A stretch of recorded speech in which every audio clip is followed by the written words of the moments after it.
Me Guyana, land of many waters with 6 races living together. Globespan is a Guyanese dialogue moving towards the realization of one nation in one Guyana. It's a platform that offers an all-inclusive discussion, with the pros, the cons, the ones that is taken aside, and the ones that stand in the middle. Globespan believes agreeing and disagreeing are part of the nation's building.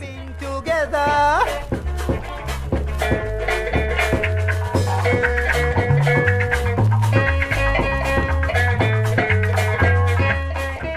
Globespan believes that every Guyanese voice is part of the nation's building.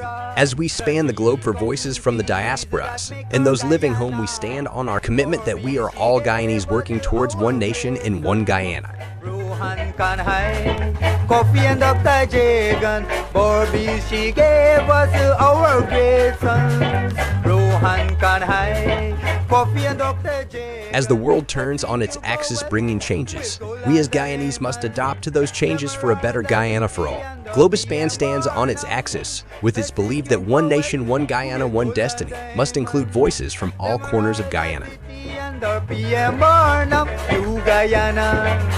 Me Guyana, land of many waters with 6 races living together.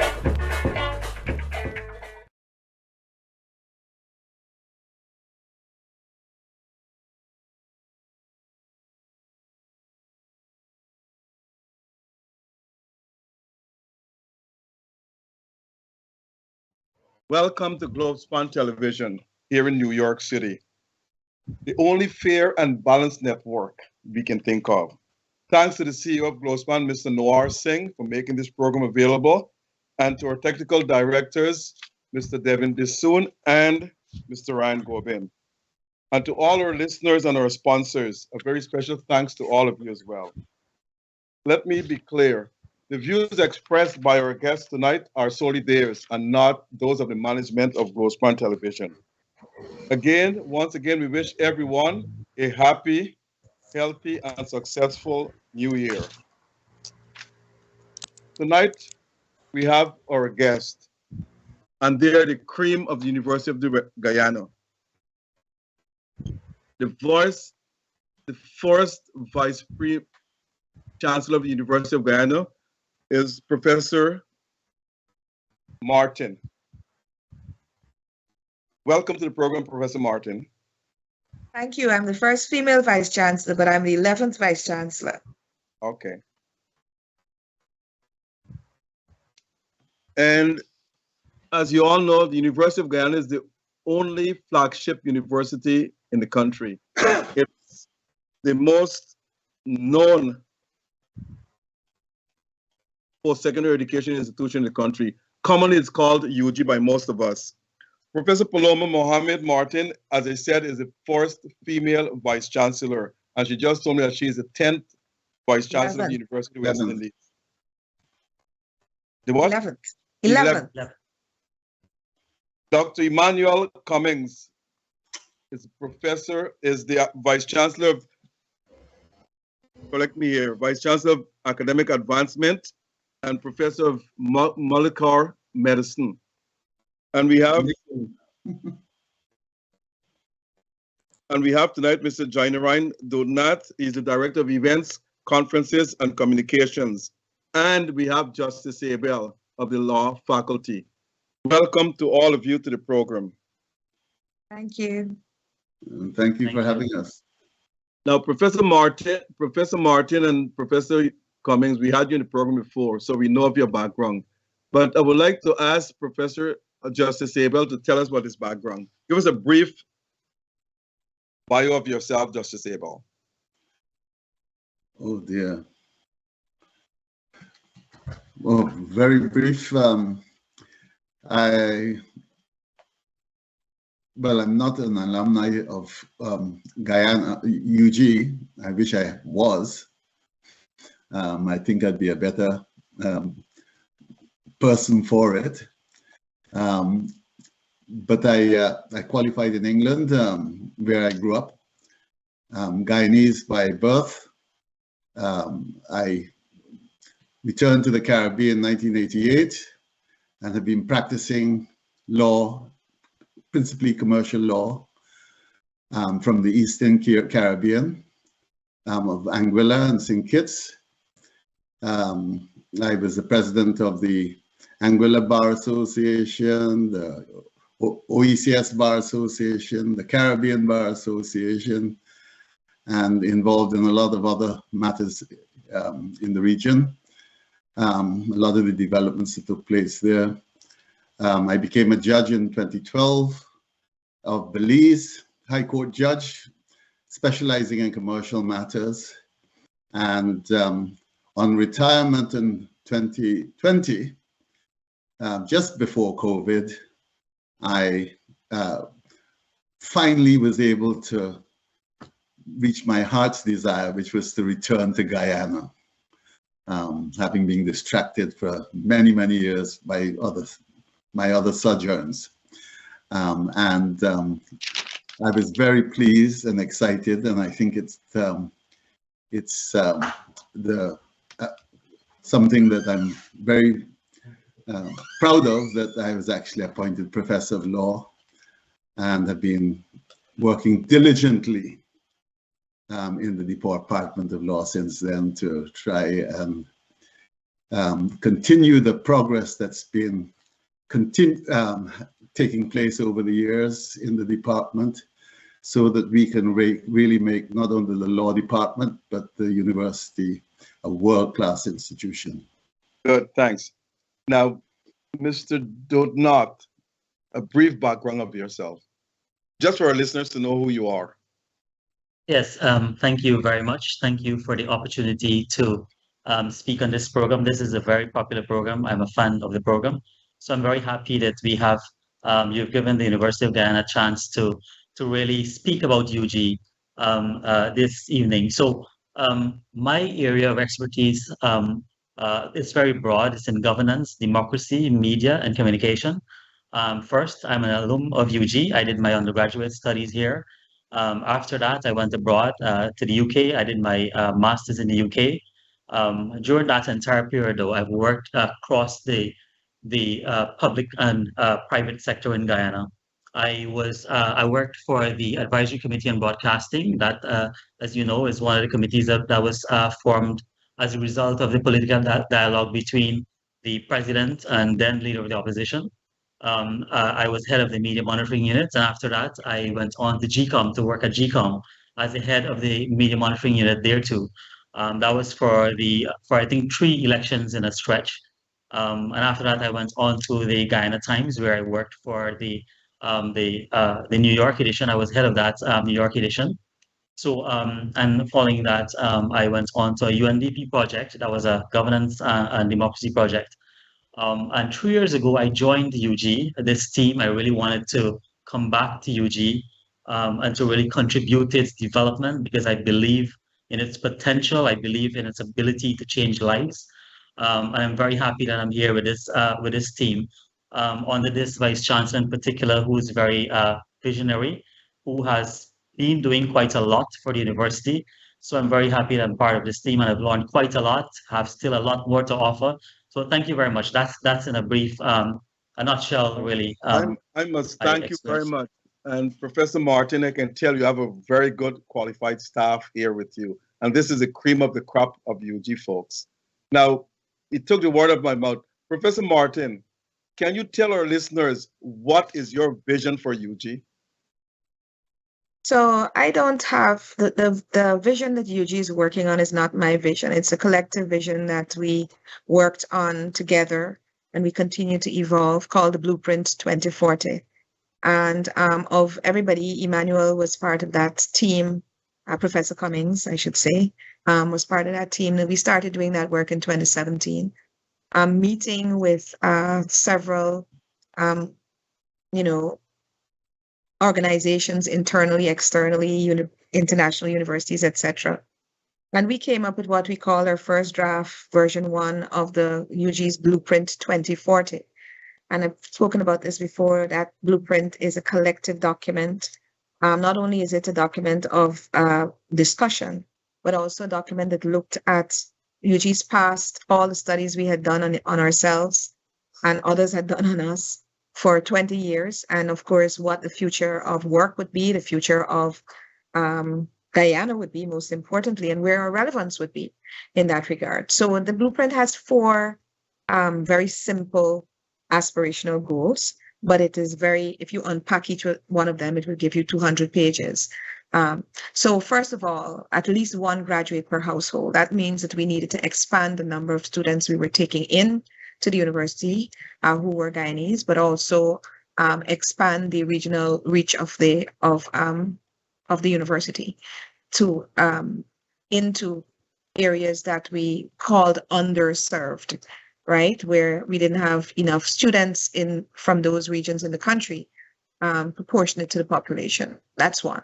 Second one, for the University of Guyana to be a center of excellence in 7 areas, disciplines. We offer 155 disciplines, but we thought Guyana's niche was going to be in these 7 areas. Third, to be a center of knowledge to solve the problems, the grand challenges, we call them, of Guyana and the region, and in some cases the world, especially the climate change issue. You know, we have the 5th ranked environmental sciences faculty in the world, and Guyana is well known for its climate work through, vice president, former presidents, and so on. And then this is a very important one now, very, very important one, for UG to be a model for the nation, right? So for us to be a model for the nation in terms of creating student success, because that's what we are here for, to create citizens who can succeed and who can pull the country forward and basically contribute to the world. So that's in a nutshell what we've been doing. We're in the first of 4 phases of the blueprint. It's 4 5-year periods. We're just about ending the first period, which started in 2020. And that, of course, entails a whole set of things. But I think that should give you a quick summary and overview of where that vision is going. It's not my vision. I'm able to galvanize people around it and to understand it and to work the strategy for getting it implemented. But it's a collective vision. It's a collective vision. But so my question to you is this: do the students have a say in the vision? Absolutely. Absolutely. In fact, I think that is why it's so futuristic, because we had a lot of young people in the room, not only from student bodies, but youth groups in those days. And even now, I have an open door policy. In fact, most of us do. We are there for the students. I tell them, in these difficult times, it's the students that make me smile. It's they that make me smile. It's they that make me wake up and go to work in the morning sometimes. So everything we do is for them. But can I just add that Yeah, go ahead. Go ahead. Anyone can have a vision. I mean, quite frankly, and UG's vision is very laudable. But it's in the implementation of the vision that is critical. And I've got to tell you, and I think that the leadership team, including our 11th VC, might be too modest to say this, but then I'm going to say it on her behalf. We really I couldn't imagine working with a more visionary and group of people at the helm who are able not only to extract a vision from a large organization such as this that reflects the organization, but can effectively begin to implement it. And I feel the implementation all around me. And it's very exciting to be part of an organization that is involved, is so effective in implementing what it sets out to implement. I mean, just physically, the effect of it is even visual when you just walk on the campus, and over the last 3-4 years, and you'll see the dramatic changes that are taking place. You get the feeling that the whole place is moving, and I think I can say that as someone who is not directly in the leadership team. And I thank all those in that leadership position for all the hard work that they've been doing. And I don't know how they find the time and the energy to do it, but I think the country is better off for it, and the world is better off for it. I'll eventually come to all of you, but Professor Martin, does UG have dorms? Yes, we do. We have 2 sets of dorms. We don't have enough dorms, and the dorms are not how we would like them to be. They're dated. One of them is the Dennis Irving Hall of Residence. In fact, 3, which is operated by UG at Plaisance. The other one is the NBS, New Building Society dorm, which is operated by UG but donated by New Building Society. That's up for refurbishment this year under their support. And then there's the Bihari dorm, which is built on the campus by the Bihari Group and operated by the Bihari Group. Between them, we have maybe about 160 rooms, 170 rooms. But as we said, we wanted to be reaching out into underserved areas. A lot of our people are applying from the regions. We want to make sure we could support them and CARICOM and other places. So that is one of the areas that we really need to pour some investment into, not only to modernize what we have, but also to create more. Dr. Cummings, let me come to you now. You are the Vice Chancellor for Deputy Academic, Vice Chancellor. Keep saying that. Deputy Vice Chancellor for Academic Engagement. What is that? Well, I have overall oversight for all academic programs. There are 3 major pillars under which this is on. One is quality assurance, and quality assurance involves the whole matter of having graduates that are fit for purpose. And one we're rolling out, that is accreditation, which indeed in a university set as ours, we recently been registered with the National Accreditation Council.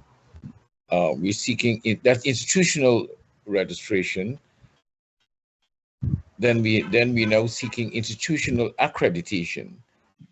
And we also have our medical program that is fully accredited. It's up for, within a week's time, it's up for reassessment so that it can be reaccredited. We're also looking to accredit programs in technology, in the business school. And we started preliminary discussions with respect to accreditation, the programs in art and environmental studies.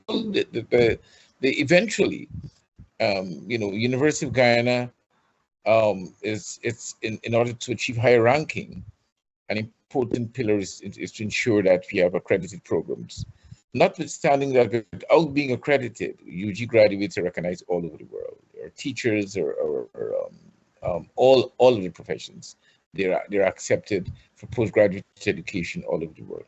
So that is one of the pillars. The other pillars is graduate education. We recently established a graduate school, and that is to ensure, most University of West Indies, in terms of, there was a period in time when many of our lecturers, had first degrees, second degrees. So we're moving towards it. Of course, the Vice Chancellor will tell you much more about that initiative, which culminated not so long ago. But the point of having a graduate school, it will create an opportunity for some of our own graduates to go on to second and third degrees, and also to continue to foster their culture of research, which is an important pillar in having programs that are recognized. We recently started a policy on research, which comes out of my office as well, where we define 8 important areas. And it's always important. One of the things that we always look at is to have the kinds of research that is in sync with national development, and that is also in sync with its United Nations Sustainable Developmental Goal. Just to give you an insight to some of the areas, which there are 8 thematic areas. One is injury and trauma. And we currently have a grant that is addressing issues of injury and trauma in collaboration with the Ministry of Health, Georgetown Hospital, and Columbia University. Why this area? It speaks about domestic violence. It speaks about road accidents, we call them road crashes. It speaks about violence, and those are topical issues. And so this is an important area of research, injury and trauma. We feel as a university, part of our remit is to do the kinds of research, having the kind of intervention to address issues that are of national concern. We read every day about accidents, violence, substance abuse, and the implications with all of that. And so we considered one of an important thematic area of research, which will give an opportunity for every area within the 7 areas, within the 7 faculties, schools, and colleges that we have. So it will promote interdisciplinary research. To just give you an example, in dealing with trauma, technology, the faculty of technology, doing the kinds of research to reduce motor vehicle accidents, so we can work with the National Developmental Project with respect to engineering, in the engineering of our roads, so that we can have less accidents. The issue of addressing policies to address domestic violence, create awareness of the legal implications that has to do with the trials of persons who have committed domestic violence and all of that. And so just to give you a glimpse of some of the areas, another one will be resource management. Of course, Guyana is well known for its biodiversity, and that is also another opportunity that enhances and promotes interdisciplinary research. So the 8 thematic areas that we have chosen, it creates an opportunity for the entire university, students and staff, in all of our academic units to be involved in interdisciplinary research that address issues that have national, regional, even international concern. So those are some of the main areas of our, also we have an oversight in dealing with policies, academic policies for the administration and the management of the programs themselves. So that's, in a nutshell, some of the oversight which my office provides in the delivery of quality education within the institution. Thank you. How is UG accredited, Professor Martin? How is it accredited? Yeah. I'm glad you came back to that. Professor Cummins is an accreditation specialist, actually. So he might be able to answer that. But UG is accredited through application to the various international and local and regional accrediting bodies. Or we deliver some of our programs under license from accredited entities, such as like the Commonwealth of Learning, for instance, or the Council of Legal Education. Our law program is accredited, has been so for some time. And of course, he's spoken about CAMHP, the medical, which is our pride and joy, and he's like the father of medical education at UG, Professor Cummings. And of course, the petroleum engineers are going for theirs now. But I wanted to contextualize a little bit this idea of the institutional accreditation that seems to be on everybody's lips because they don't understand how this is possible. UG is 60 years old. The National Accreditations Council might be about 25 or 30, I don't know. So we existed long before them. And therefore our paperwork that was required to do an application, and Professor Cummings was the one who did that. I'm going to stop and let him talk about it. His office was over 20,000 pages of stuff that they had to submit.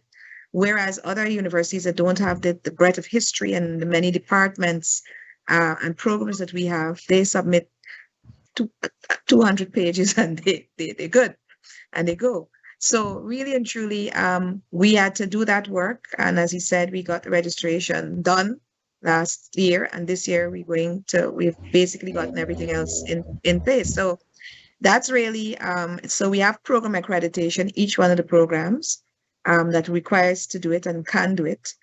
And some of those programs have no international accrediting bodies, so it really can't. And then you have those who are national and international. But Professor Cummings, can I ask you you're the expert here on this particular thing. Did you want to speak about it? Right, for further clarification for Dr. Rose, is that accreditation have two forms. You have institutional accreditation, that's where the entire institution can be accredited, and that's done by the local body, that's the National Accreditation Council. And you have National Accreditation Council across the regions.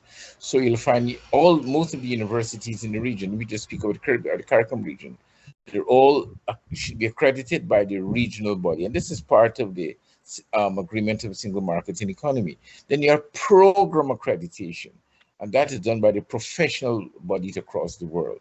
In the case of medicine, it's a Caribbean body, which is the CAMHP, short, Caribbean Accreditation Authority in Medicine and Health Professionals, that accredits medical medicine, dentistry, veterinary medicine, optometry, nursing, all of the medical and allied health programs. Then you have then you have accrediting bodies for the business school, for engineering. So they're actually program specific with their own standards. So each program can be accredited by a different body. And what does it mean? It means that your program is recognized nationally, regionally, and internationally. It means that your graduates, once you're coming out of an accredited program, is more marketable.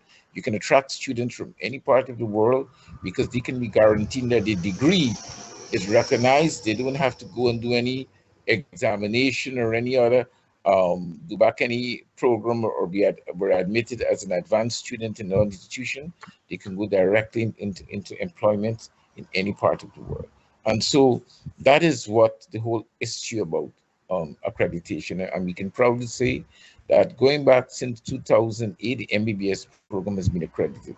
Our law program, and I'm certain Professor Abel can tell you much more about that is also highly recognized within the region. Our law graduates have been doing exceedingly well after they would have completed the LLB.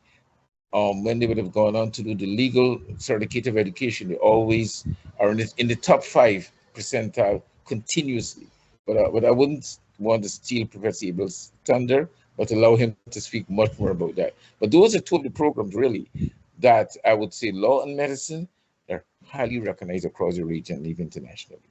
Justice Abel, I'll come back to that topic. So accreditation, you just credit regionally from within the Caribbean. No, UG is, no, as I said, the university can only have institutional accreditation. Nationally. And that is done at the local level, the National Accreditation Council. No, I must tell you this, if you want me to go further.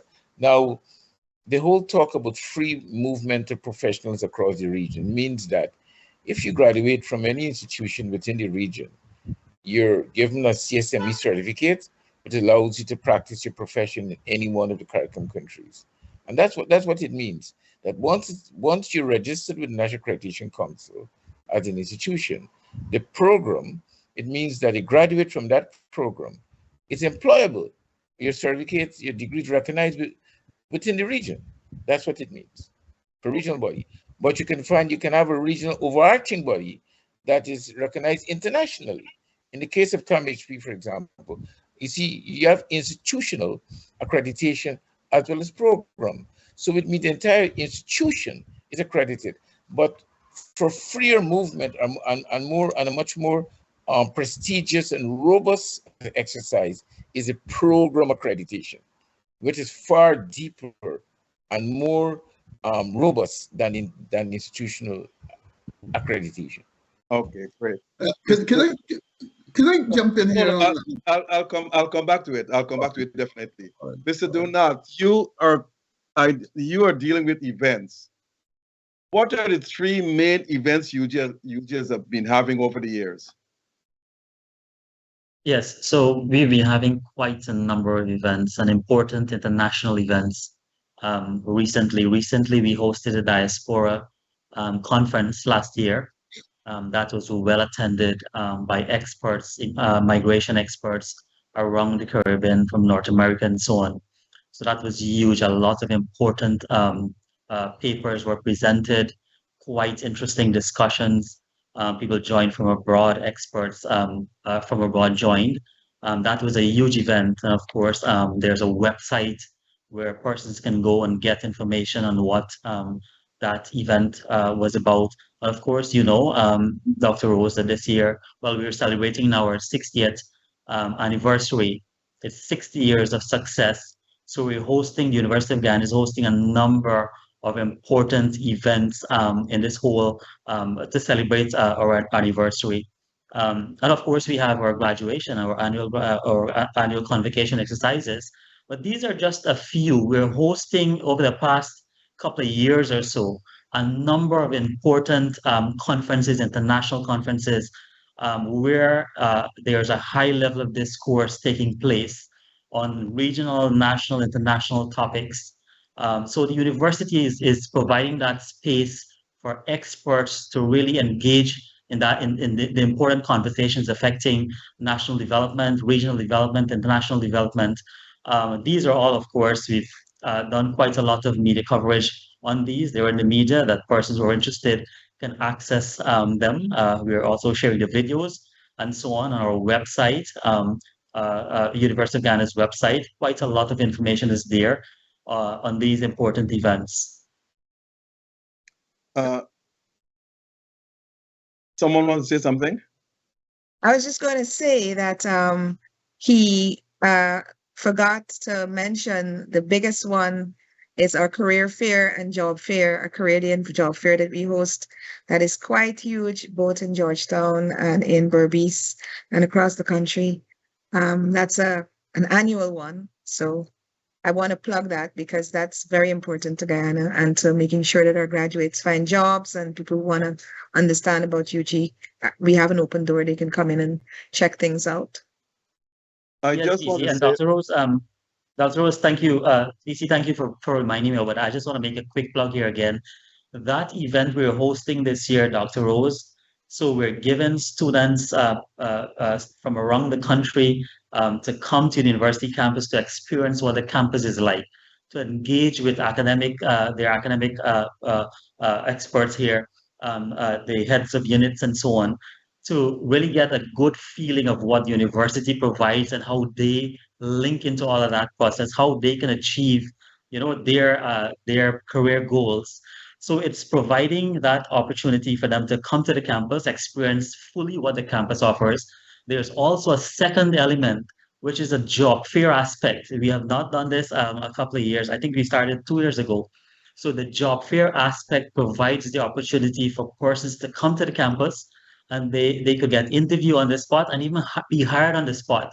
So we're bringing industry experts here, top level companies coming to the campus to display to our students or alumni, members of the public, what is it they do, the career opportunities, you know, and we're sort of linking those two main groups. So the university is not just providing that opportunity where people can come and do a degree, but after that, this is among one of the main benefits of being a student of UG. You can come to the campus during career fair, engage with our experts, find job opportunities, and you know, you have that opportunity to grow. So I'm glad VC reminded me of that. Thank you, VC, and thank you, Dr. Rose. Now, before we move on to off the subject of accreditation, I really wanted to say a few things here. First of all, I mean, you asked me to introduce myself. I could only say so much. One of the things is that I've actually sat on the Council of Legal Education on many occasions because of the positions I've held, which is an accrediting body for the Caribbean region. I also teach at Norman Manley Law School as a postgraduate CLE for people who have got a degree already and are going on to do their professional exams. I'm also a member of the National Accreditation Council of Guyana, and have myself been involved in accrediting bodies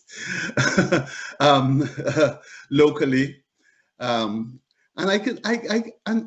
so the question is, what does accreditation mean, and what does success look like? And you can accredit a body that is now starting, that has no history. I know, because I'm involved in that, and I've been involved in that, on the basis of paper submissions. UG is not in that position. UG has been in existence for over 60 years. And at the end of the day, the most effective form of accreditation is the kind of reputation accreditation that it has acquired over that time. And I can tell you from my travels, which is extensive, that UG has produced some of the best minds in the world. And, you know, and frankly, you know, it's one of the reasons why I am proud to be associated with this organization, and would not have associated myself with it unless I felt it was enhancing my own reputation, frankly. And UG does that. I don't need to gild the lily, and I've said to others that UG doesn't have to defend itself. It can put UG out there and it will defend itself. The people who have come out of UG will defend UG. And, you know, insofar as that's concerned, there couldn't be a better kind of accreditation. 60 years of success. That's what UG success looks like. And I just wanted to make those points on accreditation, because I think certainly insofar as the law department is concerned, I can speak from intimate knowledge and having seen UG graduates perform all over the world, and in the Caribbean, including the Caribbean. But I'm also impressed by the quality of the intake of students that we're getting now. And we're getting students in the law department, for instance. I was teaching a class this morning of about 120 first-year students coming from not just Guyana, from other parts of the Caribbean. And it speaks volumes that they've got the option, most of them, to go to any of the other universities in the Caribbean. But they choose to come to UG, not just for lots of different reasons, that I think because they know that the degree they're getting, the education they're getting, is going to allow them to stand tall among anyone else in the world. So, Dr. Rose, Dr. Rose, may I add one bit of comment to what Professor Abel said? I agree with Professor Abel. In this whole conversation about UG and what we have achieved over the past 6 years or so, I think that the impact on the lives of people, the impact on development of people, national development, that has to, when the history of this university is written, that has to take a really, really prominent place. And I can give my own story here as an example. I don't know how well you know Puerto Rico. I'm from Puerto Rico.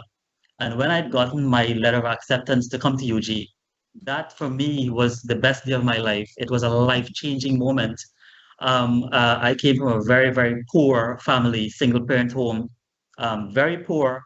And you know, Puerto Rico is a very, very long distance away from Turkine, where I'm right now, where the main campus is located. So, and then it seemed impossible, but I made the sacrifice and I came, and UG has laid that foundation for me. I used my undergraduate qualification gained here, and I was able to win one of the most prestigious scholarships to go to the UK to do my master's, and the same qualification I got from UG. So when all these questions are being raised, some people are raising these questions about UG being recognized and so on. It's my undergraduate qualification that I used to apply for one of the best scholarships to go to the UK. I was admitted and I did extremely well. But outside of that, I knew that UG would have created that opportunity for me to break the cycle of poverty. And that is why I'm here. I'm not doing fairly, I'm doing fairly well to me. I've done well. And this is a similar story for people around the world, right where you are located, Dr. Rose, in the diaspora. So many Guyanese doing so well, serving in the top level of public and private sectors, doing so well across the world, especially North America, where they've gone with a UG degree and are really doing wonderful things. Look at, for example, Vidya Rupchan. He did his undergraduate studies right at UG. Guyanese, he went on to the US. He is now one of the leading scientists in the world. And if I can quote what he said recently in the media, he said, UG gave me a solid foundation to flourish in an international setting. That is coming from one of the leading scientists in the world. So these are all examples. There's a similar story for many people who have attended UG, who got the UG Foundation. So I just wanted to slip that in there to say that in this conversation, that should take prominence. We should really, when we're assessing how UG has performed, what it has done over 60 years, it's really that impact on people's development and national development as a whole. So thank you very much for allowing me to slip that in there to be part of this conversation. I don't know if I'm among those people who are doing well in North America, but that's a different topic. Now, Professor Martin said that over 20,000 pages have to be submitted. So UG accredited review submit, because I'm on our accreditation committee every 5 years, and just about 200 pages max we send out there. But that's a different topic. Now, I want to come back to your events, and I want to make a suggestion. Every leader in the Caribbean speaks about regional integration, free trade, free movement. But in actuality, each country in the Caribbean trade more with the United States than with their Caribbean neighbors. So don't you think that you should organize a regional trade event or something of the sort? Bring all the heads of the Caribbean and let them know that they're supposed to be trading with one another. That's just a suggestion. It's not you know. But I tell you something. I tell you, I don't know where you're getting your figures from, but I've traveled all over the Caribbean as president of the Caribbean Bar and other bars, and through Rotary and all the other organizations I've been involved in. And everywhere you find Guyanese and Guyanese who have come through the university, UG, trading and working. I'm talking about trade. I'm talking about trading. Huh? I'm talking about trading. I'm talking about trading. Trade more with the United States than among themselves. That's what I'm talking about. So I think a good regional trading event you should organize, but that's just a suggestion. You don't have to take it. Now, Professor Martin, can you explain to our listeners, and this came from a listener, the importance of a post-secondary education? Briefly, I know it's a long topic, but briefly, just for this listener. You're muted. You're muted. Sorry. Post-secondary education is very significant, very important, because it's what specializes you. It's what makes you stand out and be differentiated from those who just have a secondary education or lower. It allows you to go into very different areas, research, to go into business. It allows you to actually learn from other people's mistakes rather than from your own mistakes. It's a shorter route to success or than most people have. It's mobility. You're talking about mobility. Professor Cummings and Professor Abel have talked about this. You pick yourself up and go anywhere in the world and you're certified. They know what you're supposed to know from that piece of paper. So that mobility is a very, very, very, very significant thing. But for a country like Guyana, at this particular moment in our history, which requires so many people at different levels, but many specialists to do the very significant futuristic and even present things that we need to do. Only people with a post-secondary degree, well, I shouldn't say only, but mainly people with post-secondary degree are able to work quickly, effectively, on knowledge that has already been settled or that's emerging to deliver those things for a country or for the world. So that's very, very important. Differentiation, mobility, specialization. Those would be the three that I would speak of. And I think that Professor Cummings might want to add some others, but you said a short response. So. What, Professor Cummings? That it makes you it gives you a profession as well. That's a professional qualification, you know, and that is what is and is measured in terms of it coincides with the country's development.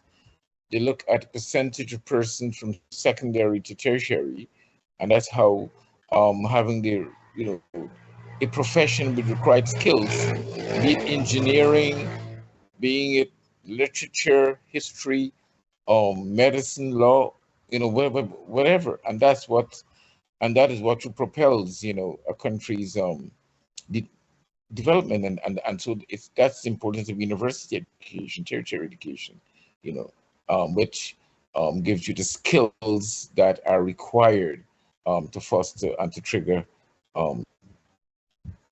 development in any country. And that would be my short explanation. We can't leave out this one, though. We can't leave out this one. We have to say that, of course, you earn more money, because all over the world, the research would say that those who have a post-secondary, even the first degree of university, they earn 3 or 4 times more than the other person, except in some specific areas and parts of the world. So this is a very important part we're forgetting, Emmanuel. Tell that to Bill Gates. This kid from Facebook and all of them, they did not finish, but they had a post-secondary education. Now they didn't finish, but they learned what they learned. I know. And then they skipped out, but they didn't do it from primary school. That is tell you. That is true. And Now, some people are able to. As you know, as human beings, we're not perfect. And if we're not perfect, institutions can't be perfect. Now, every institution we come across, they must have some problems. And this question is for all of you. Start with you, Professor Martin. What are the 3 main problems UG faces today? Funding, number one. Funding is number one. And everything else is linked to that. So we have we're changing that, but we have some very, very, very old buildings and resources for teaching that require modernization, some of them urgently. And then finally, I think also the question of making sure that our staff is working in very, very competitive conditions nowadays. So we need to find a way to keep our staff happy and focused and resourced. Otherwise, we will face the kind of pressure that most private sector and public sector agencies in Guyana at this moment are facing, which is a drain away from the public sector into the private sector because of the conditions of are being offered by the international private sector. So I think everything is linked to resourcing, but from different angles. Mr. Donat, what do you think are some of the major problems UG faces? At least I would agree. I would agree with Vice Chancellor that funding, a lot of the other problems that we're facing, there's a lot of things that we want to do for students, like modern labs, IT, for medical students and so on. And I think we're doing fairly well with the resources that we have at the moment. But a lot of the other challenges, there as a result of funding. We can do much better if we have the resources to do the kind of things that we want to do. We want to attract the best students. We want to bring in more students. I know For example, we have a lot of students applying to our medical College of Medical Sciences. I would love to see a day that would come when we are not able to turn away anybody because of space. So, and now I should say that we are building a new College of Medical Sciences, and I know Professor Cummings will speak on this just now. But yes, funding and a lot of the other problems stem from funding. There's a lot we want to do for our students, but we are doing fairly well, I would say, with the resources that we have. Sometimes we work magic to make our students or staff happy. And we'll continue to do that because we believe in what we do. Professor Abel? Well, I'm gonna join the bandwagon about funding, I'm afraid.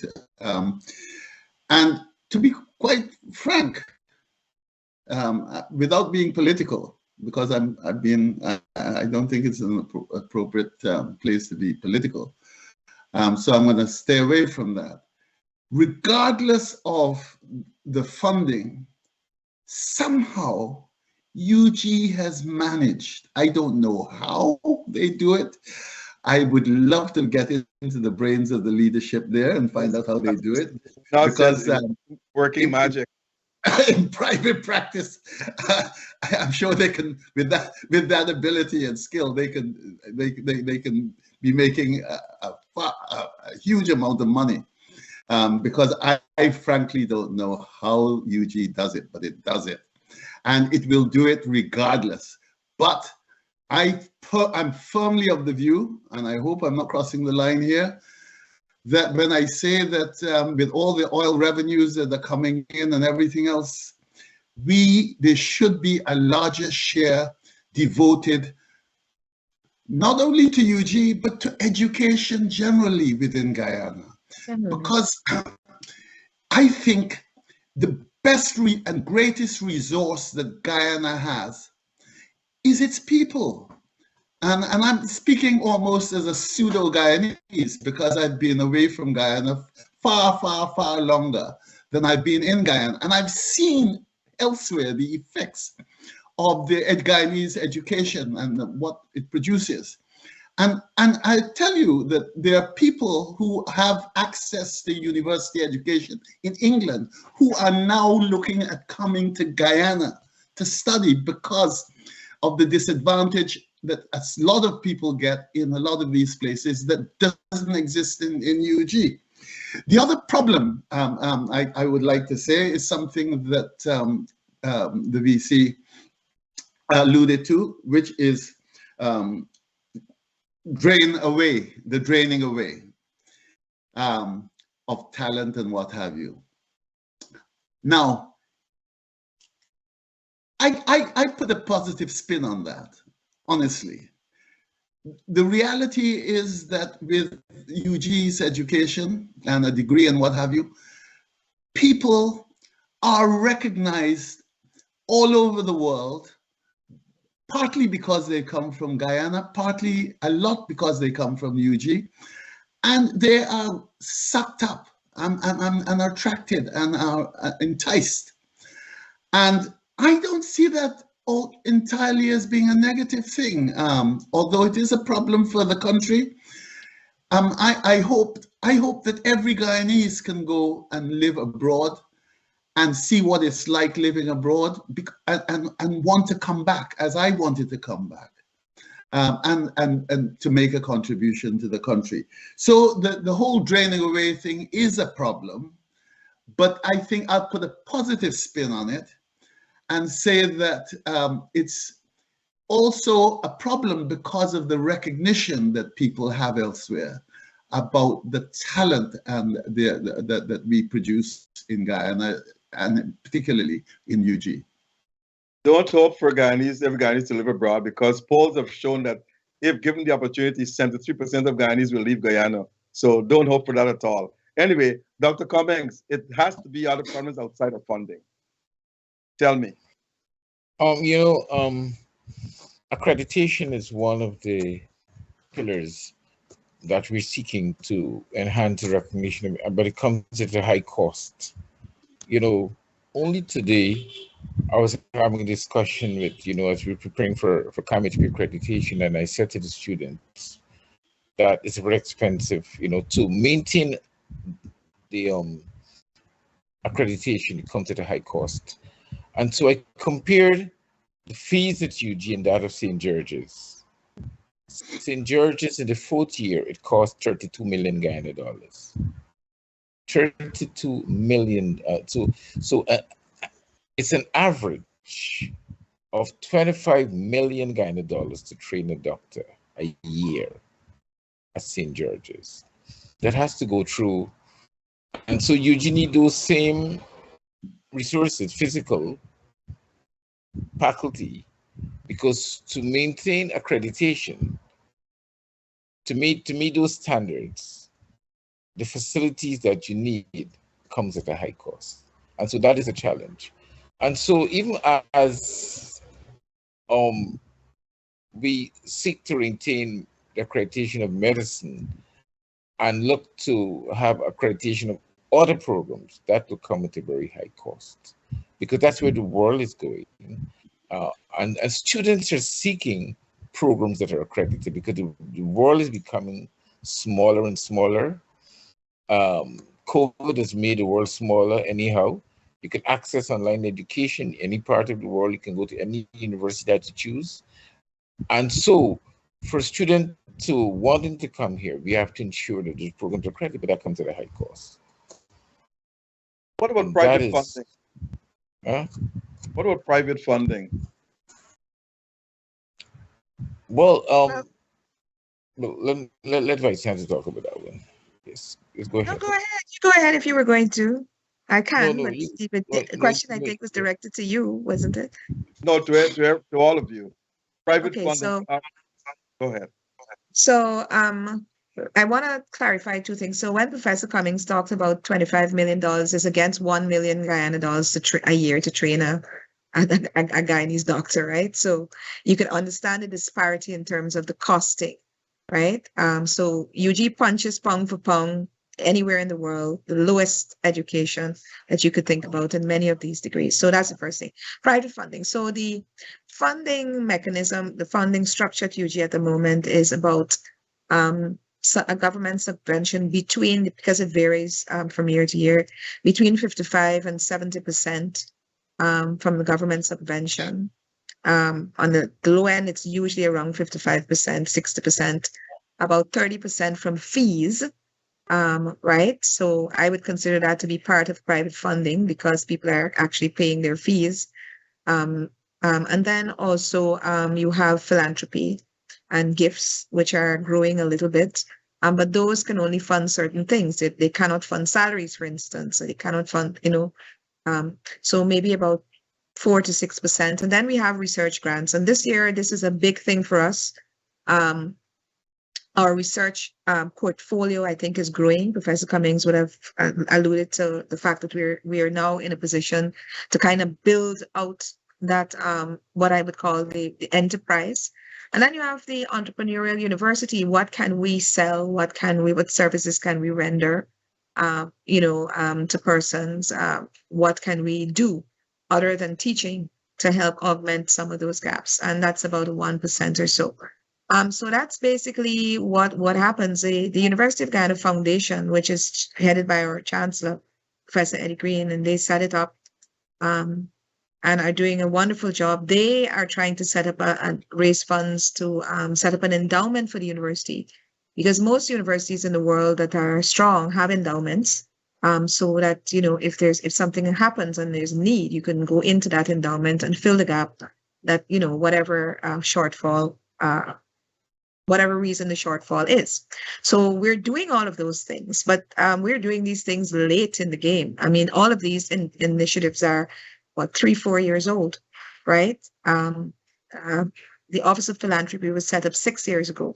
And you're talking about a 60-year-old university. So these are things that we're now beginning to actually do, and we're thinking entrepreneurially about the university, and how the intellectual power of all of these very, very, very bright people, not only our staff, but our students, because we have, I think, the biggest concentration of intelligence in this country, bar none. And I will, you know, I dare anybody to come and argue with me and say no, because you're talking about very bright people, thousands of them, right? And so how can that be harnessed to not only support the university itself, but other, you know, other things? How can that become entrepreneurial, and how does that feed back into the university? So these are all questions that we're talking about. You raised an answer there, Prof. I did. Now, Yes. The question I want to talk about, though, have the private sector been approached to help UG? Yeah, they have. And prior to now, we've had the international private sector has been a lot more forthcoming than the local private sector. But what is happening now is that the local private sector now needs UG because they're losing their staff to hire, you know, different places. And now they are coming to the university and they're beginning to recognize the value of the university in helping them solve their business problems, their staffing problems, their research problems, their management problems, et cetera, et cetera. So we're now beginning to have, you know, much more structured relationships with most of the local business sector. But the international business sector knows about universities. They understand universities and what they mean. So that has not been hard, you know, to convince them of the importance of education in general. But the local ones, you know, we don't come from a culture of sustained giving, right? We come from a culture of emotional, on the spot, I like you, or as you're my friend, I'll give you something. But the sustained, structured giving is a culture that we've had to create. And we've been working on that for the last couple of years. And we're doing well at it. To the point where when I see, you know, prominent Guyanese describe themselves as philanthropists, I smile and I feel really happy about that, because when we set a pace, and the word philanthropy, people couldn't even pronounce it, some people, but now everybody is a philanthropist in the country, and that's wonderful because they're giving to their high schools, their churches. This is something that is remarkable, and I think that UG did something to kind of, you know, legitimize and project and kind of model how that could be done. Does UG still have a pro-chancellor? We have it in our structure, but we don't have a sitting pro-chancellor at the moment. Well, I just want to add, if I can just add that we got the Yesu Prasad a few years before he died. He would have donated $1 million US to the medical school, and that's how we have that Yesu Prasad clinical facility at Georgetown Hospital. It was totally funded by him for the delivery of medical education. So there is some efforts. We have the Sabrad Center, we have a Gaffur Center as well. But I mean, those are a few, you know, big ones, but as Prof is saying, but not, we're talking about generally, you know. So the big ones, yes, and I'm happy that he has raised those. Yeah. Go ahead. After the program, I'll give you some information. What's the population of UG, full-time students and part-time students? About 11,700 right now. It's always dynamic because people drop out and come in, you know, all the time. But about, I would say, static 11,000, just about 11,000, and about 1,400 to 1,600 staff, full-time and part-time. So it's quite huge. Okay, now, Professor Comparatively. Abel said something to me which scared me. What's the ratio of students to professor in teaching in a class? That depends on which class. Some classes, if they're highly theoretical, they can be one lecturer to one lecturer. Listen to this very carefully because people don't listen to these things. One lecturer can teach a mock, big class, but we have one tutor, somebody marking and tutoring for every 40 students for those big classes. Teaching assistants, right? So, okay. Yes, no. But no, not just teaching assistants. Because the class I was teaching, there were 3 lecturers Yes, yes, With because the it's so three big, lectures. right? It just so happened it was an orientation class today, but actually the work is split between three different lecturers, all of whom are highly qualified. One has a doctorate. One works in the is a solicitor general. I don't mind saying that, and um, the other person is a retired judge. Well, why they don't have their own classes to teach though? Why they have to teach in a club? Because it's one big class. Listen, so before we were able to teach some theoretical classes online, so the theory, you had about 400 applicants to the law school to our law program every year, for instance. And they were taking in, you know how many? 50. So that means you could not, about 100 to 200 who were good, who had eligibility, could not be taught. And you were denying people that opportunity. So we said, we will take in the numbers, and then the cream of the crop rises to the top. The others, do whatever else they want to do. And that's what we've done. Some programs we can't do that with, right? So for instance, medicine, we can't expand the classes for all kinds of reasons. So you're still turning away 150, 200 eligible applicants a year, and it's heartbreaking to see that. So we go back to our first aspirational goal, which is 1 graduate per household. And in saying that, it does not only speak about geographical reach and allowing people from what we call underserved areas, 1, 2, 3, 7, 8, 9, to get into the university in larger numbers, right? But it also means that in order to ensure that everybody gets in, you're talking about expanding the numbers of university graduates from 6,000 a year in 2019. Remember, we said we're going to 2040 to 30,000 a year in 2040, taking in the modeling for the exponential growth of population for all kinds of reasons, right? So therefore, what UG needed to do was to add 1,000 students a year for 20 years to get to 30,000 students, which is what we've been doing, even in COVID, right? But that means that structurally, you have to change the way you teach in some areas. Some areas you can't. So labs and so on still have to be small, etc. So this is not just pie in the sky. This is a strategic calculation that we have made based on what we figured the country needs. And now it's not only the country, it's the Caribbean, right? So it's... If I can just add, just want an explanation. When you say 1 person per household, what do you mean? 1 graduate per household. 1 graduate per household. On a yearly basis, 2-year basis, 10-year basis? In 20 years, we gave ourselves 20 years to be able to have graduated at least 1 graduate per household in every part of the country. So that's 200,000 households plus, right? So there are 307,000 households in Guyana, and that tends to expand. Anyway, I got it now. I got the gist of it. Yeah, you were saying, Dr. Cummings? If I can just add, we have specific policies depending on the nature of the program. Mm-hmm. For example, in the sciences, it's 1 in 5. It can be 1 in 5, 1 in 10. In the social sciences, it can be 1 in 15, 1 in 20.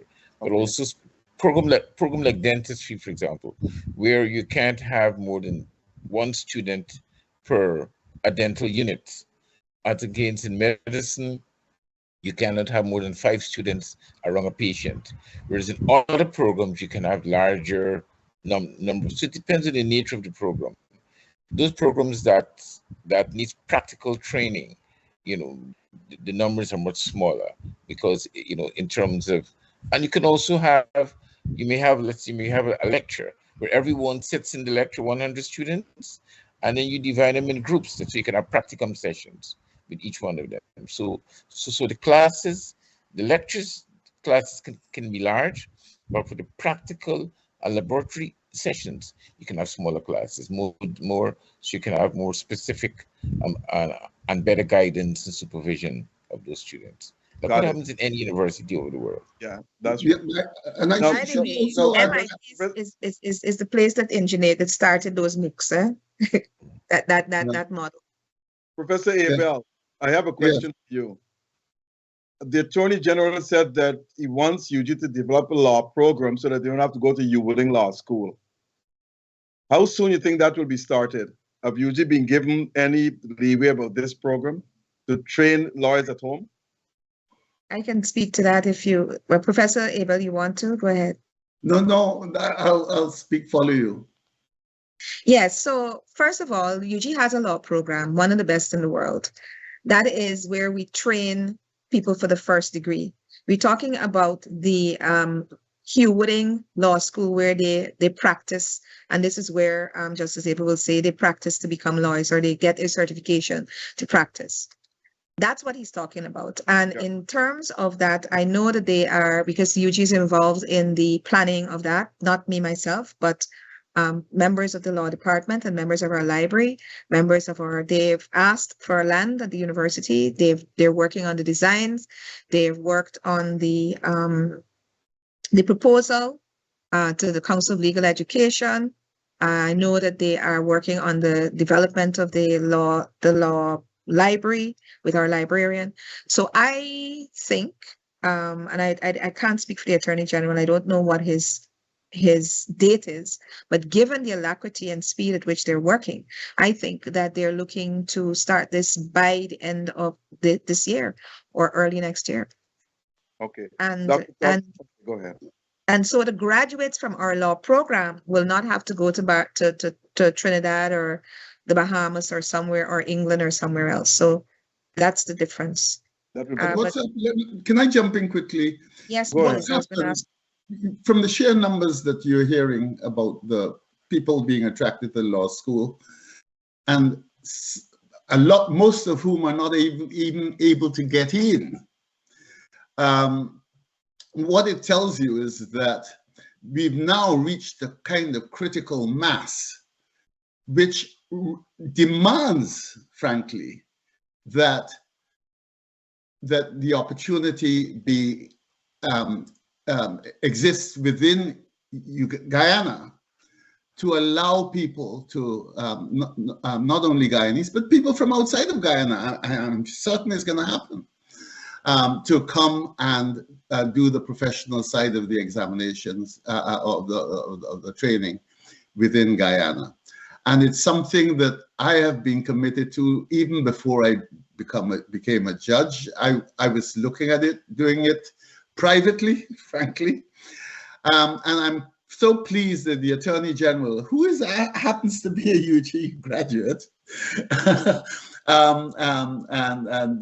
you know, is well recognized for his astuteness and ability.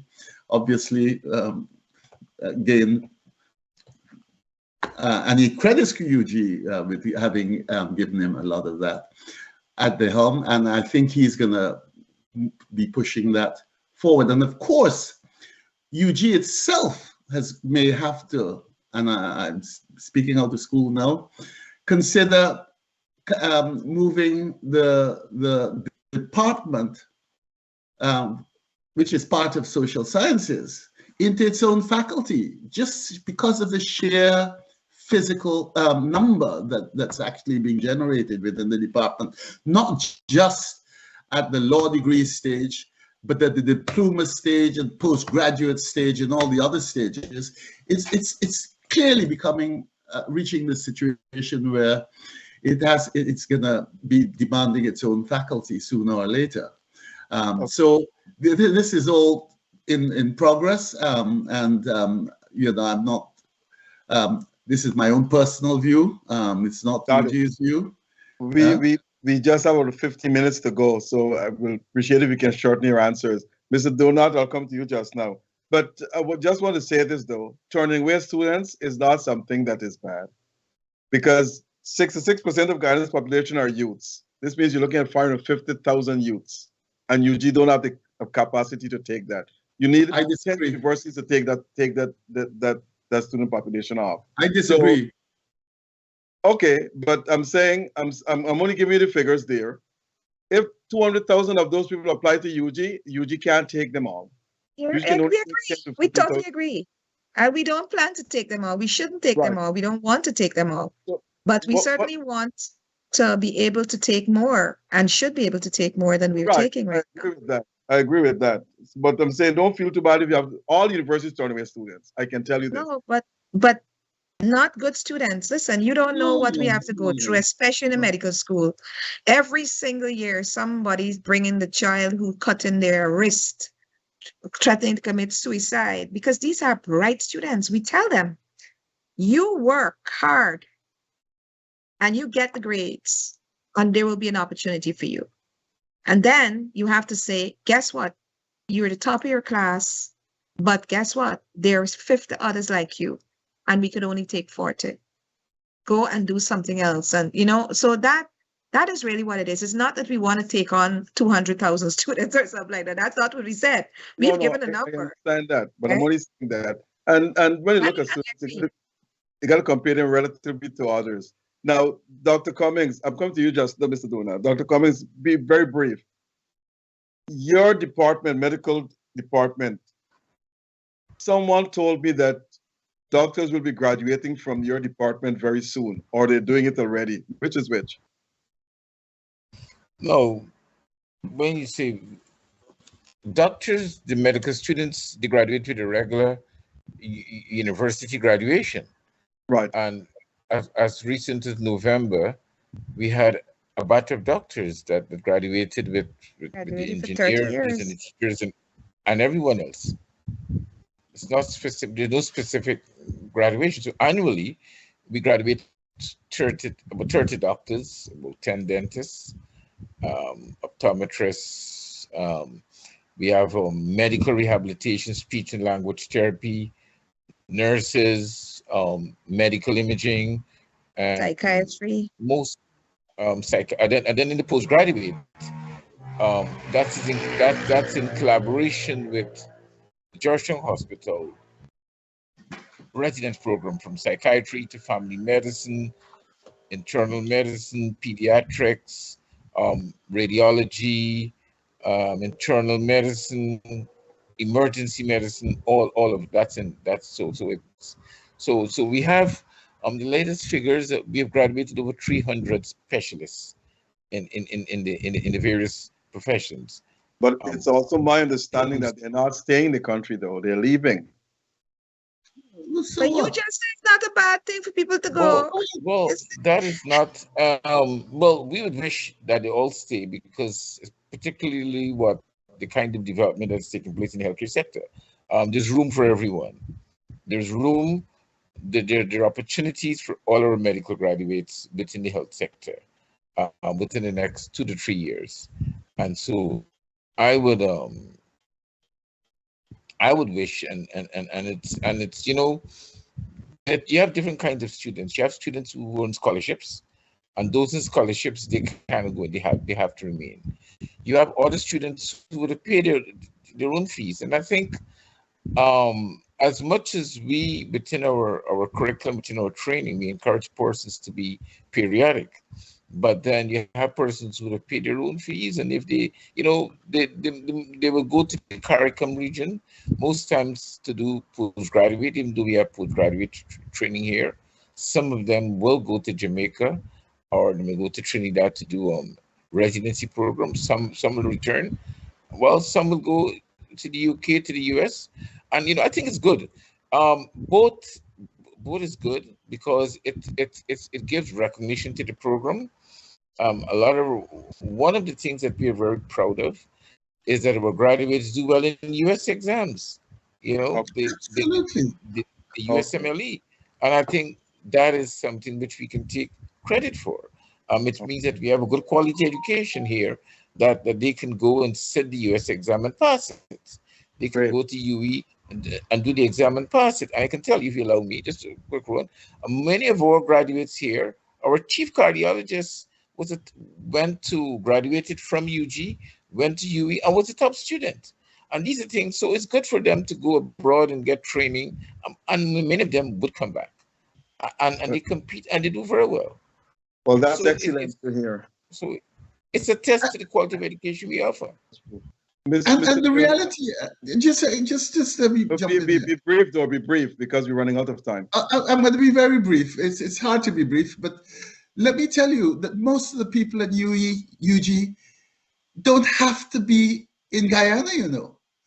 They could be anywhere. I mean, Professor Martin, all these other, they can be working anywhere in the world, but they're here. Why are they here? Because they love the country, patriotism. Now, not just because they love the country and patriotism, but it's also because they want to be part of something that is recognized for its excellence and is going and is moving fast. Agreed. Let me go to Mr. Dionard. Communications. How is intra-communications at UG doing? Good? Intra within the UG itself. Very well. We are taking steps to improve our communication with our students, our staff, our alumni. We've been doing quite a lot of work in terms of publicizing what we're doing to let our community know what is happening, the changes that are being made and how they all fit into that overall goal, that set of goals that are laid out in our blueprint agenda and so on. So I think it's doing fairly well. Of course, there's room for improvement, and we're working very hard to ensure that we keep everyone in the loop, that they understand the vision, the mission, and the objectives of the university. The idea is to get everyone on board because we believe, as I said, we believe in this brand. This is an opportunity for us to be part of something, as Justice Abel said, that's something that is transformational. And we want everybody, we want all our stakeholders, including those who are part of our system here, our students, our staff, our alumni, to be part of this system and to work towards the same set of objectives. So that our communication is really based, our internal communication is based on that, really that main, and of course, different aspects tie into the overall objective. Now, one aspect we did not cover, that's technology. Technological courses are being offered at UG, and what are those courses? Quickly, anybody? Yes. Yeah, we have Faculty of Technology and Engineering. They offer about 15 or 16 different programs in the Faculty of Engineering and Technology. So, so all five types of engineering: mechanical, chemical, civil engineering, electrical engineering. They offer architecture. They offer airline and pilot something or other. I mean, there's a whole faculty that does that, and petroleum engineering is one as well. Geological engineering. And geological engineering, If I can add very quickly to what I know you're running out of time, but if I can, in a minute or so, at our last graduation exercise, the faculty graduated 370 persons in various fields, with 20 of them being university first set of graduates in petroleum engineering. The others, of course, included 101 engineers, 70 in civil engineering, most of whom are working, really, they've gotten jobs right away. The others are in, of course, the geological engineering and industrial engineers. So there is quite a lot that is being done. The technological infrastructure that is being built is really, really well. It's really well done. Okay. On a scale of 1 to 10 publications, how many of the staff or academic staff is publishing at UG? I think about 70% of them are publishing, and they're publishing more now. Because one, we're looking to resource their research. Research is a big thing for us. Professor Cummings will tell you, we're beginning to build that research architecture out. And in a short space of time, in 2 days' time, there will be a website dedicated. If you could go and look and see all the research that UG staff and students are producing in a couple of 2 days. That we looked at the sandbox this afternoon, which is a trial, and we're doing it. So, but we need to do more. This is an area that has been very, very, very, very, very neglected, because you cannot have people doing research with first degrees and master's degrees. We had to have the complement of PhDs, terminal degrees, that we have now. We need some more. We're working on that. We also had to have the infrastructure which has been built through the DVC's office. And also we need to have now the funding to do the scale of research that people need to do. And a lot of that is happening through collaborations and others. So this year is our research focus year. So yeah, that's Yeah. that you're gonna see. And just to add, you know, cases are done by peer reviews, journals, and so forth. Yes, of course. You know what we say, Prof? You know what UG staff say? UG staff says that we have mongrel money and all station aspirations. That's what they tell us. We have a little bit of money, but we want to hold them to all these high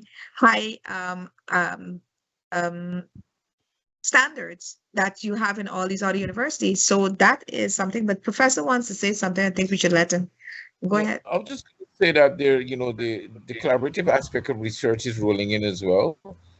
Joint research grants, a lot of, you know, research grant applications as well. That's one we're fostering research, and it's building, because we've seen within the last couple of years promotion, because it's a requirement for promotion. Within the last 2 to 3 years, a significant amount of faculty members have been promoted, which is indicative of research work, which is really stepping up. Of course, we still there's still much room for improvement, but certainly there is a quality among the research. There are many foundations out there that will allow you apply to them, and they give you money to go and do your research, because I do that all the time. That's why I travel the world. Every year I'll get 2, 3 offers, but I take the best one and I'll take off. But the thing is, there's a book with those organization names inside those, but I can't remember the name. But as soon as I remember the name, I'll send it to you, Professor Martin. So you can give it to your staff. They can look at what applies to their foundation, and they can apply in advance to get funds to go and do research. But they have to send the proposal to these various organizations, and it's very, very competitive. My next question to all of you is this. UG has come a far way. So what do you think now UG can do to advance the development in Guyana? And be brief, please, because we're cutting out on time here. We got about 3 minutes for that. I think we need to do what we have been doing for the past 60 years better. We need to step up and ramp up our specializations and our high degrees, and definitely our research for development portfolio. And I think we need to be able to work much more closely with the state to really kind of undergird what it is that they are thinking about. And then I notice I said the state, because we're a state university, and that cannot be divorced from anything that we are. We're created to be that. And that's what we are. So I think that that's what we need to be doing. We need to be able to focus really our energies on the technological things, the things that universities are supposed to focus on, and not other things which I will not go into at this moment. I'll leave some time for this. All I would say, the kinds of teaching and research in line with the National Developmental Strategy. Okay. But is there a liaison officer to communicate with the state from UG? Because all that's Professor Cummings. Dr. Cummings is busy. Dr. Cummings does many. No, he that's his job. That's his portfolio, and he does that very well. And we have others as well, but he's the main one. Of course, I communicate as well, but at a different level and for different things. And Mr. Durant, what about communicating with the media to get things to be published in the media, what UG is doing? The papers I'm talking about. Yeah, I think in the past, maybe we have not done this well in the way we communicate, in the way we say what we're doing, because we have done, the University of Ghana has done so many wonderful things. But when you look at a bit of the media coverage that we see sometimes, you know that it's ignorance on their part, because they're really not au fait with what the university is doing. So I think we have not really boasted about this the way we should, and we really don't usually do that. We do our work quietly because that's what we are focused on. So I think going forward, we need to, I think, to say a bit more as to what we're doing. So all our stakeholders understand what we are doing at UG and how, of course, everyone fits into this whole national, regional, international development agenda that we're pushing. But very quickly, before I stop talking here, I just wish to say that UG, in my view, and I really strongly believe this, is a national treasure and should be treated as such. I personally, I know your program reaches a lot of it reaches a huge diaspora community. I would like to see, and I know that they would listen to your program. I would like to see that many more people in the diaspora speak about UG, their experiences at UG, how UG has transformed their lives. You know, it would be very, very nice to see that sometimes. Not because they're not in Guyana, but UG is still part. UG is still a part of what is happening. You know, what happened, what sort of helped lay their foundation for their upward mobility. So, really, in a nutshell, that's what I wanted to say. So we will continue to work with our development partners, both local, regional, international, and really to push the development agenda of UG forward. Well, you have just done a good job to all our listeners. But I will say this, last year we had about 6 students from UG in our program at different times. Now, closing remarks, you have 30 seconds. Professor Martin. UG is very important to the country. It is important to the region. And we are here to serve our country. That's what we are created for. And that's what we are focused on doing. And we are thankful for all those who are supporting and helping us. And we're hopeful for all those who will do so in the future. Mr. Dunot, you're not? Yes, yeah, well, thank you very much, Dr. Rose. Yes, I believe that we have taken the right steps. We're on the right track. We know where we're going. The 2040 Blueprint agenda is clear. We will continue to engage all stakeholders as we refine, as we move forward, we review where we are. In the coming months, I think a Blueprint agenda review is planned very soon. We'll continue meeting with all the various stakeholders to see where we are. And I didn't mention this earlier, but we're meeting, like we went to Berbice and we met the community, the private sector, schools, teachers, and so on, just to hear from them what is it they want from the university, what is it they wish to see from the university, how they play that part. So we're engaging everyone as much as possible to get that feedback from them, and we'll continue to do that. Justice Abel, Professor Abel. Very brief. 30 seconds. UG has existed for over 60 years. It's not going anywhere apart from upwards.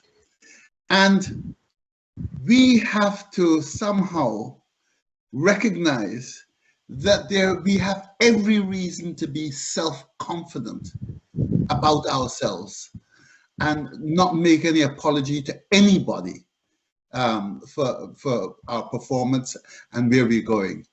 And I think that is where we have to be working on now.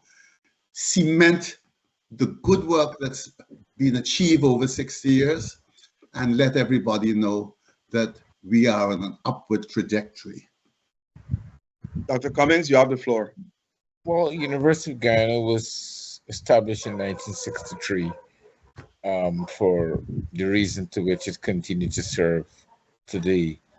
Its objective to be an institution of excellence to support national development, and it has fulfilled those objectives, and it will continue to do so. It is certified not just the country, but the region. There are UG graduates all over this country in the various professions all over the world.